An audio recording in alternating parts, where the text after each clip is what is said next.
সীতাকে হরণ করি বেরুব। আর আমি জটায়ু হয়ে তোমার সীতা হরণে প্রাণ করে তোমাকে সাহায্য করবো। জটায়ু সীতা হরণে সাহায্য করেনি রে গাধা, জটায়ু সীতা হরণে বাধা দিয়েছিল, বুঝলি? এত করে বললাম যে আই তুই বেড়াতেই খা, রান্না বান্না কর, কিন্তু আমার কোনো কথা না শুনে তুই আমার পিছু পিছু চলে এলি।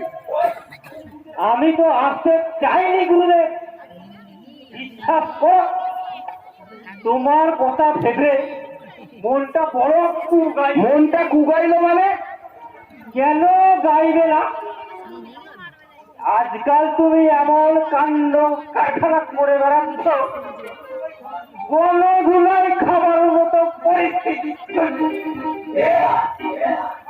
আমি যদি সঙ্গে থাকি এই গণধুলাইয়ের কিছুটা ভাগ আমার নিজের পিঠে নিয়ে নেবো, কেমন? এখন যা দিকে বাপ, আমি এখানে একটা বড় দাও মারার জন্য বসে আছি।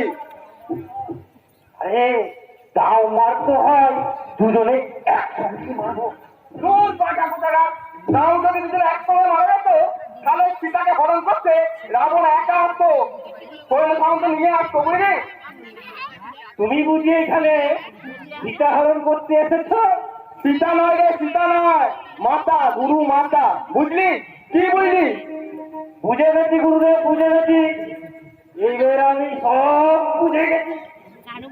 আমি জেরাই দিয়ে তোমার সীতা পুরী গুরু মাতাকে বরণ করার জন্য প্রস্তুতি নিতে চললাম, কেমন? এই না হলে আমার শিষ্য, এবার জাল ফেলার পালা, ছলনার জাল। তাহলে অভিনয়টা আমি এবার শুরু করে ফেলি।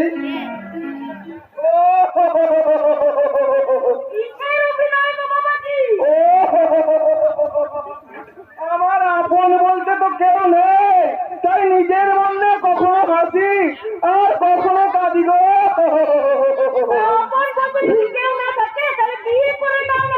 সেই চেষ্টা কি করিনি ভেবেছ?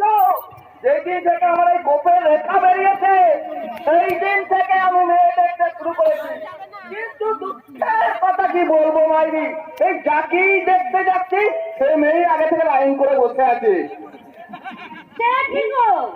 তাই তো আগে দুঃখে বিয়ে করবো না ফোন করে আমি বৈরাগী হয়ে গেলাম।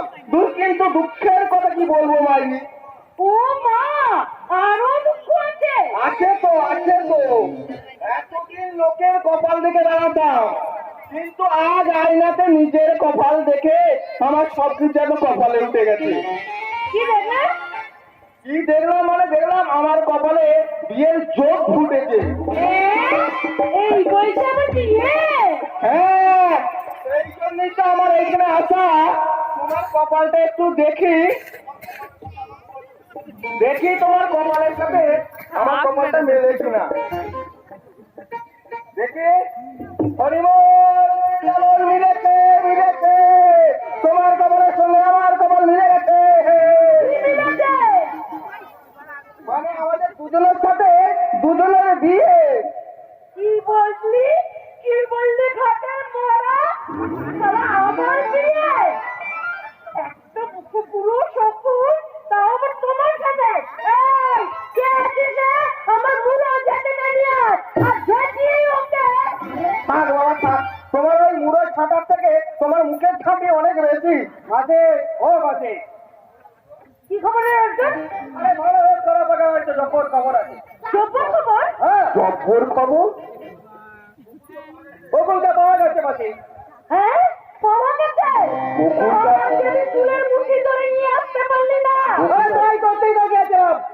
সারা ওই বাড়ির লোকেরা এমন চালিয়েছে, তেরে এলো, তাহলে কোন রকম জীবনটা নিয়ে পালিয়ে এলাম। মহেশপুর বিধানমন্ডল। সে কি? ওর জন্য আমার বহু বন্ধা চলছে। বাবুরা এই মহল্লে আর পাই দিচ্ছে না। আরে তুমি ও নিয়ে কোনো চিন্তা করে না বাকি। আরে দরকার তারা বকুলকে আমি ওইখান থেকে ফিরে নিয়ে আসবই। কিন্তু কিন্তু তারা কিভাবে বলো তো? যদি বলেন তো আমি একবার চেষ্টা করে দেখতে পারি। তুমি? হ্যাঁ, 2000 টাকা দাও, কাজটা হয়ে যাবে। হ্যাঁ 2000?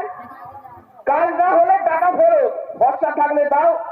বেশ বেশ বেশ বেশ, এই নাও 2000 টাকা। মারে, ওরে বাবারে মা, এটা কিসের টাকা ভাগ বটানো চলছে? ভাগ বটানো চলছে, তোরাই মাল পাঠানো ভাগ বটানো। তোকে দেখাচ্ছি বলো, নিশ্চয়ই ঝুলির মধ্যে হাতে ইন্টার দিয়ে পাচার করা হচ্ছে। দেখি দেখি ঝুলিটা। না দাদা বাবু, বিশ্বাস করুন, মা কালীর দিদি, মা নারায়ণ, ওর কথা আমি ওইসব কিছু করিনি। এটা হচ্ছে আমার ওদের কপাল দেখার টাকা। হ্যাঁ হ্যাঁ দারোগাবাবু ঠিক বলেছে। টাকাটা কি? টাকাটা কি? টাকা ফেরত? শালা সাহস তো কম না? এ শালা ভাই পুলিশের কাছে টাকা ফেরত চাইছে। শালা এমন একটা দেবো না। যাবে? শালা এখান থেকে। ওকে লোক, আরে গাছরা, যাচ্ছি। শালা পুলিশ তো নয়, একদম জাত ভিখারি।